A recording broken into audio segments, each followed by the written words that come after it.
अस्सलाम वालेकुम my dear students. उम्मीद है आप सब ठीक ठाक होंगे, बढ़िया होंगे, झकास होंगे।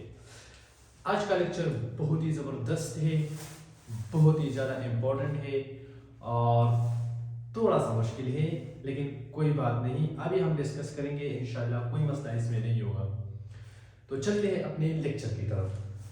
अच्छा, इससे जो पहला लेक्चर था हमारा, उसमें हमने एक्सेलरेशन और इक्वेशन ऑफ मोशन, जिसके हमने फर्स्ट इक्वेशन को प्रूव किया था। बहुत ही सिंपल था, बहुत ही छोटा सा था। ठीक है, आज हम डिस्कस करेंगे second and third equation of motion, जो कि बहुत ही ज़्यादा इम्पोर्टेंट है पेपर के हवाले से। तो चलते हैं सेकंड इक्वेशन ऑफ मोशन की तरफ, ठीक है, और उसको प्रूव करते हैं। सिंपल है, बहुत ज़्यादा सिंपल है। मैंने आपको इससे पहले लेक्चर में भी कहा था कि अगर आपको डायग्राम की समझ आ गई, ठीक है, वहां पे, तो आप सेकेंड इक्वेशन थर्ड इक्वेशन दोनों को भी प्रूव कर सकते हैं with the help of this diagram. ठीक है, दिस फिगर, इसी फिगर से हम प्रूव करते हैं, किसी और जगह से नहीं करते। ठीक है, तो फिगर पे बहुत फोकस करना है, गौर से सुनना है। ठीक है, कि फिगर में क्या है, कौन सा लाइन है, हम क्या लेते हैं पहले। सही है, तो चलते हैं। अच्छा, second equation of motion, second equation of motion हम क्यों डिस्कस करते हैं, किस लिए डिस्कस करते हैं, हमें क्या देता है। तो डिफिनेशन में हमें मिलेगा कि second equation of motion relates to displacement. Second equation of motion किस चीज के साथ रिलेटेड है? डिस्प्लेसमेंट के साथ। क्या मतलब है, आगे देखिए, सेकेंड इक्वेशन गिव्स, या second equation of motion gives क्या देता है? द टोटल डिस्प्लेसमेंट और distance cover by a body. क्या देता है? सेकेंड इक्वेशन ऑफ मोशन हमें ये बताता है कि किसी बॉडी ने टोटल डिस्प्लेसमेंट या डिस्टेंस कितना कवर किया है। सही है, सेकेंड इक्वेशन ऑफ मोशन किसे कहते हैं? सेकेंड इक्वेशन ऑफ मोशन हमें बताता है कि एक बॉडी ने टोटल कितना डिस्प्लेसमेंट या डिस्टेंस कवर किया है। ठीक है, फिर टोटल डिस्प्लेसमेंट और ये मायने, ठीक है, the total displacement or distance s denoted by s, ठीक है, travel by a body is equal to area OABD। अब जो बॉडी है उसने टोटल डिस्प्लेसमेंट कवर किया, तो उस टोटल डिस्प्लेसमेंट का जो एरिया हमारे पास बराबर होगा वो OABD। फिगर की तरफ जाते हैं, ठीक है, टेंशन ना लीजिए। OABD क्या है, देखिए हमारे पास क्या है, टोटल एरिया क्या है, देखिए OABD, ये हमारे पास क्या है, टोटल एरिया। तो इस एरिया को हम क्या करेंगे, फाइंड करेंगे। तो इस एरिया से हमारे पास क्या है, टोटल डिस्टेंस या डिस्प्लेसमेंट आएगा। किस तरह? सबसे पहले अगर आप इस फिगर में देखें तो एक हमारे पास रेक्टेंगल है, दूसरा ट्राइंगल है। ठीक है, तो हम पहले इसका जो एरिया है वो फाइंड करेंगे, फिर इसका एरिया फाइंड करेंगे, फिर दोनों को प्लस करेंगे, तो हमारे पास क्या टोटल डिस्प्लेसमेंट आ जाएगा।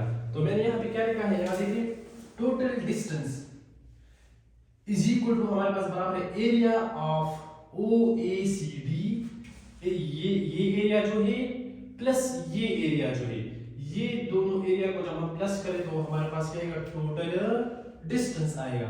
तो एरिया ऑफ OACD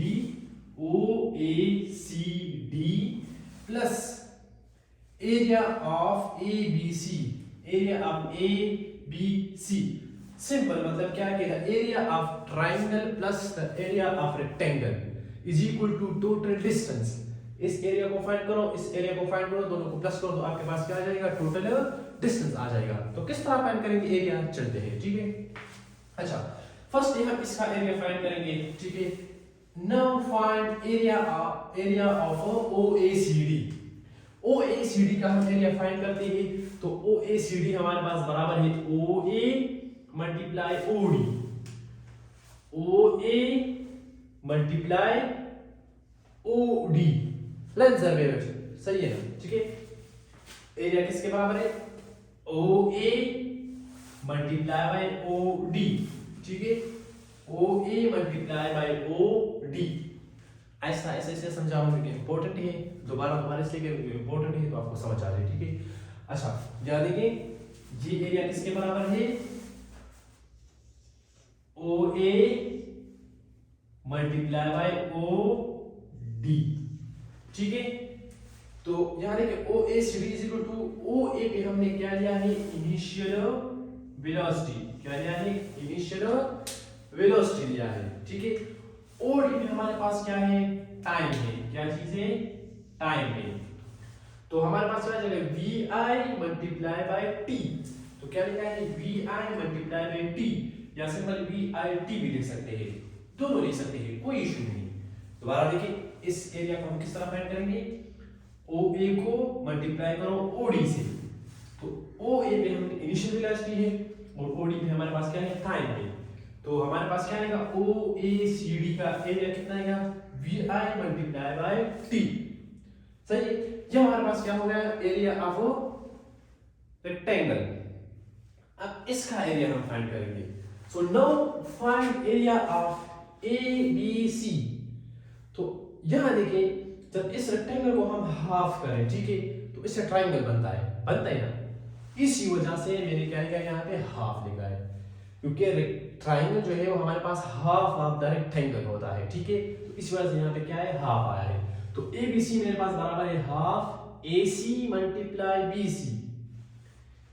ए सी, ठीक है, ए C multiply by B C, या सी बी, कोई इशू नहीं है। पासबुक में सी बी लिखा है, बी सी ए सी बी एक इशू है, दोनों पे हमारे पास एक्सेलरेशन और टाइम है, कोई इशू नहीं है, ठीक है।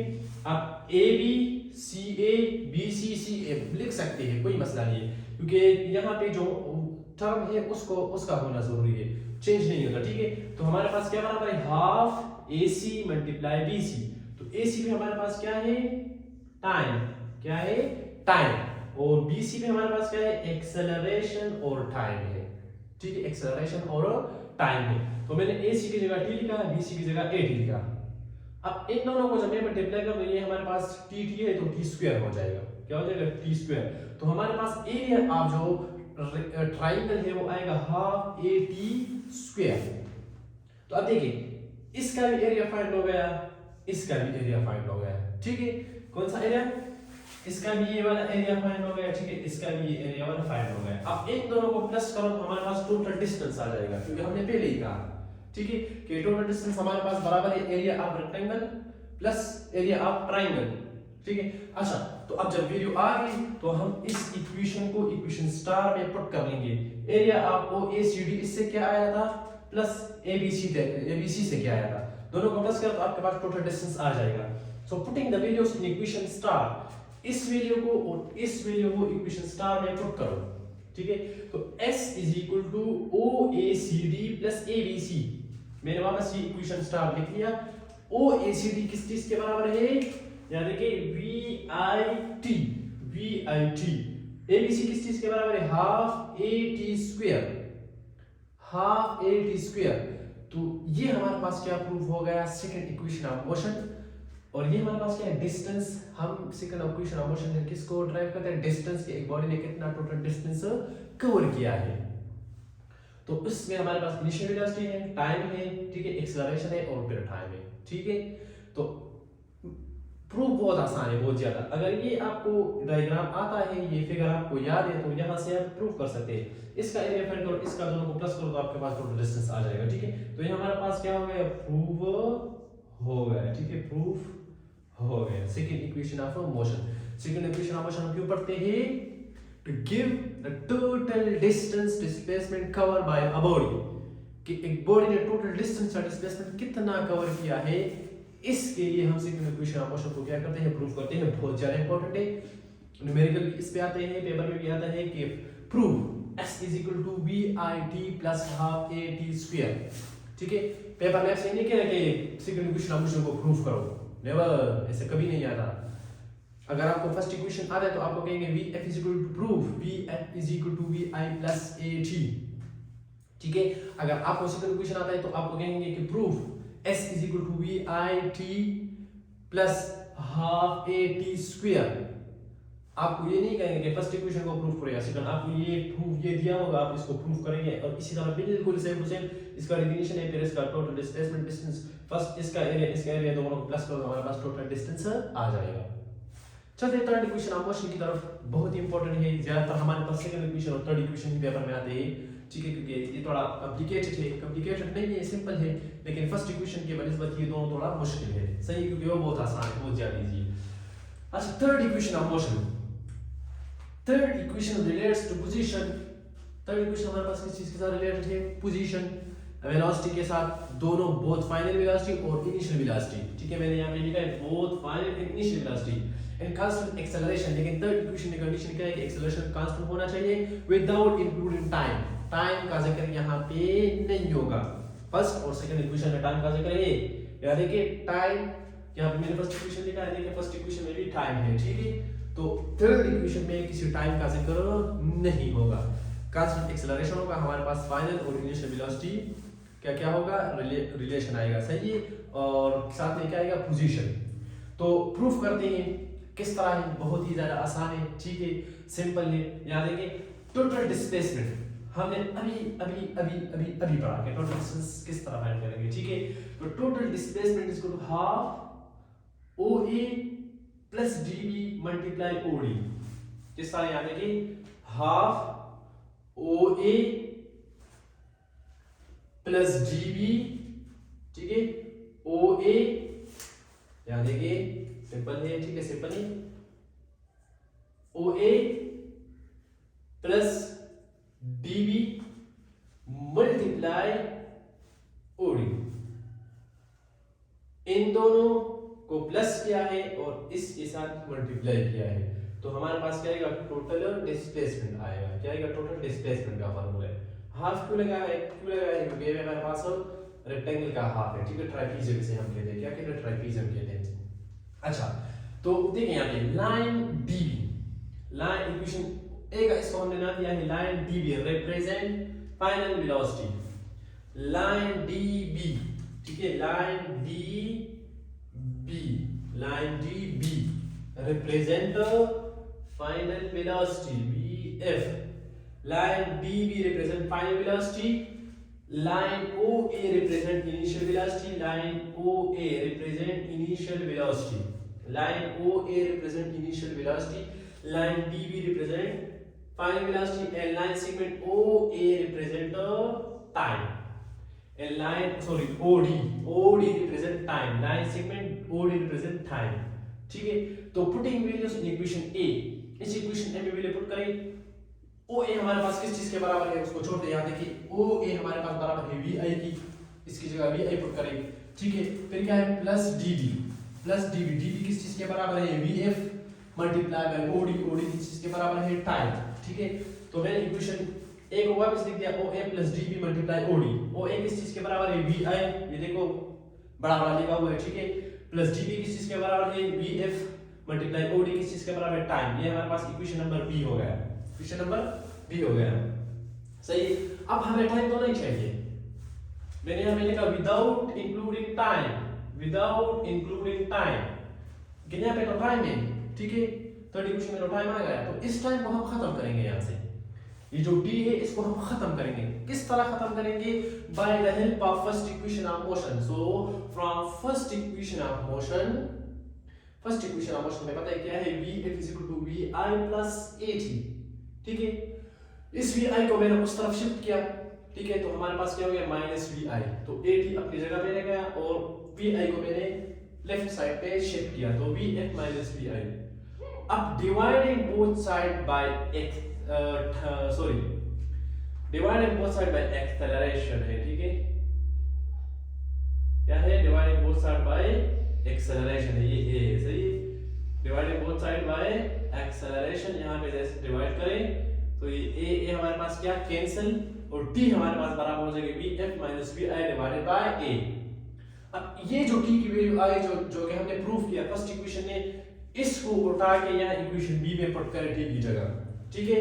तो इक्वेशन B हमारे पास बिकम आ गया, दोबारा किस तरह देखिए मॉडिफाई हो गया, half VI plus VF multiply by VF minus VI into A। इस T की जगह हमने ये वैल्यू पुट की, सिंपल कौन सी, ये वाली वैल्यू हमने पुट की, इसको बस मैं नाम दे देता हूं, ठीक है, इक्वेशन C की वैल्यू हमने पुट की है कहां पे, इक्वेशन B में। अब यहां देखिए ये भी डिवीजन में है, ये भी है, ये भी कांस्टेंट है, ये भी कांस्टेंट है, क्योंकि हमने कहा कांस्टेंट एक्सेलरेशन, तो इसकी भी कोई कांस्टेंट वैल्यू होगी, तो ये भी कांस्टेंट है, ये भी कांस्टेंट है, दोनों को एक साथ लिख सकते हैं, कोई मसला नहीं है, ठीक है। तो 1/2a vf plus vi multiply vf minus vi। अब हमारे पास ये देखिए ये वाला ये, अगर इसको देखें तो ये हमारे पास एक मैथमेटिक्स का फार्मूला है a plus b into a minus b, ठीक है, multiply by a minus b।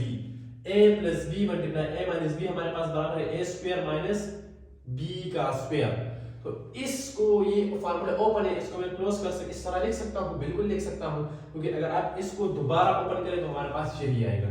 तो मैं इसको vf स्क्वायर माइनस b आएगा एंड 1 डिवाइड बाय 2a, यहाँ पे s है, s है, ठीक है, मैंने s नहीं लिखा, s है, सही है, s है।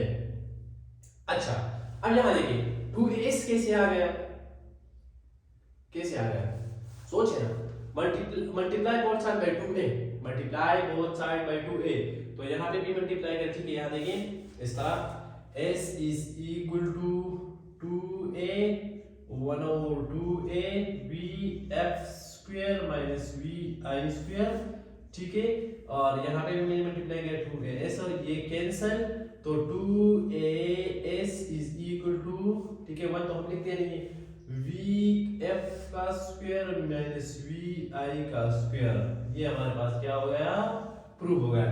तो क्या लिखेंगे, अगर आप लिखना चाहते हैं लिखे डायरेक्ट करें तो कोई मसला नहीं है, ठीक है, कहे multiply both side by 2a, तो मैंने बोथ साइड 2a मल्टीप्लाई किया तो यहाँ से कैंसिल और s के साथ 2a आ गया। हमारे पास थर्ड इक्वेशन क्या है, 2as is equal to vf square minus vi square. हमने पहले डिस्कस किया कि हम वेलोसिटी के बारे में पढ़ते हैं बोथ फाइनल एंड इनिशियल, तो ये हमारे पास फाइनल वेलोसिटी है, ये हमारे पास इनिशियल वेलोसिटी है, ठीक है, समझ गए, कोई इशू तो नहीं है। फिर भी अगर आपको समझ नहीं आता, ठीक है, तो मैं आप कमेंट सेक्शन में बता सकते हैं, दोबारा मैं लेक्चर अपलोड कर लूंगा, कोई मसला नहीं है, ठीक है, या ऐसा करता हूँ दोबारा रिवाइज करता हूँ मैं। जाने किसी कंडीशन हम मोशन किस तरह प्रूव करते हैं, इसका एरिया फाइंड करो, इसका एरिया फाइंड करो, इसका एरिया हम किस तरह फाइंड करते हैं, OA मल्टीप्लाई OD, ठीक है, इस रेक्टेंगल का एरिया हम किस तरह फाइंड करते हैं, OA मल्टीप्लाई OD, ठीक है, तो OA पे हमारे पास क्या है, इनिशियल वेलोसिटी, OD पे हमारे पास क्या है, टाइम, ठीक है, तो ये हमारे पास क्या आएगा, VIT, OA से इसका एरिया हमारे पास इनिशियल वेलोसिटी और टाइम आ गया। अब इसका एरिया फाइंड करेंगे, तो इसका एरिया किस तरह फाइंड करेंगे, AC मल्टीप्लाई BC या CB, कोई इशू नहीं है, दोनों लिख सकते हैं, ठीक है, तो AC पे हमारे पास क्या है, टाइम है, BC पे हमारे पास क्या है, AT है, ठीक है, तो क्या लगेगा, T मल्टीप्लाई AT, TT का क्या हो जाएगा, T स्क्वायर, तो हाफ AT स्क्वायर। अब इसको प्लस करो तो हमारे पास टोटल डिस्टेंस आ जाएगा, ठीक है, तो is equal to VIT plus half AT square proof हो गया इक्वेशन। इसका थर्ड इक्वेशन किस तरह है, देखिए थर्ड इक्वेशन में हमारे पास टोटल डिस्प्लेसमेंट का फार्मूला, टोटल डिस्प्लेसमेंट का फार्मूला क्या है, half OA plus DB multiply by OD, ठीक है, half OA plus some dB multiply by OA, तो OA में हमारे पास क्या है, initial velocity plus final velocity multiply by time, initial velocity plus final velocity multiply by time. अब time हमें नहीं चाहिए क्योंकि हमने यहाँ पे लिखा है विदाउट इंक्लूडिंग टाइम, तो टाइम को हम किस तरह खत्म करेंगे, by first equation of motion, t को फाइंड करो, जाके यहाँ पे t की वैल्यू पुट करें, ठीक है, जो हमारे पास vf minus vi divide by a है, ठीक है, हमने वो लिखा, ये भी कांस्टेंट है, ये भी कांस्टेंट है, दोनों को एक साथ देख सकते हैं, टू के उस तरफ शिफ्ट किया, इस फार्मूले को हमने क्लोज किया, तो हमारे पास थर्ड इक्वेशन ऑफ मोशन आ गया। उम्मीद है आपको समझ आया होगा, बुक में थोड़ा शॉर्ट लिखा है क्योंकि एक्सप्लेनेशन के साथ नहीं है, तो अगर आप इसके नोट्स बनाते हैं तो फेसबुक पेज पे मैं अपलोड करता हूँ, लिंक देता हूँ डिस्क्रिप्शन में, ठीक है, साथ में। और एनी क्वेश्चन, किसी को भी कोई मसला है तो आप क्वेश्चन कमेंट सेक्शन में पूछ सकते हैं, इंशाल्लाह मैं कोशिश करूंगा कि मैं जवाब दूंगा, ठीक है, और मैं कोशिश कर रहा हूँ कि आपको आसान लिखा करूँ, क्योंकि आजकल तो आपको पता है शम्स गाइड बहुत मशहूर है, तो आप खुदा ऐसा करें, स्टूडेंट से रिक्वेस्ट है कि आपका लेवल गाइड का बिल्कुल भी नहीं है, 9-10 का जो लेवल है वो बिल्कुल भी गाइड का नहीं है, नोट्स प्रिपेयर है, मैं यहाँ पे हर चीज़ न्यूमेरिकल असाइनमेंट्स क्वेश्चंस सारे लिखता हूँ, तो गाइड्स आपका लेवल नहीं है गाइड्स का। अभी से अगर आप आदि हो गए गाइड के तो फिर फर्स्ट सेकेंड ईयर में आप बिल्कुल भी स्टडी नहीं कर पाएंगे, तो यहाँ पे कंसेप्ट सीखे, लाइट चली गई, कंसेप्ट सीखे, ठीक है, कंसेप्ट सीखे, नोट्स अपने बनाए, अपने नोट्स बनाते हैं, आपके माइंड में लिखते हैं, माइंड में वो बैठ जाता है, गाइड से स्टडी नहीं होती इस लेवल पे, सही। फिर भी अगर आप यूज़ करना चाहते हैं तो सिर्फ कंसेप्चुअल क्वेश्चन जो है उसके लिए यूज़ करें, बाकी न्यूमेरिकल असाइनमेंट हर चीज़ हम यहाँ पे करेंगे। आज के लिए इतना काफ़ी है। मुझे इजाज़त दीजिए। अल्लाह हाफ़िज़।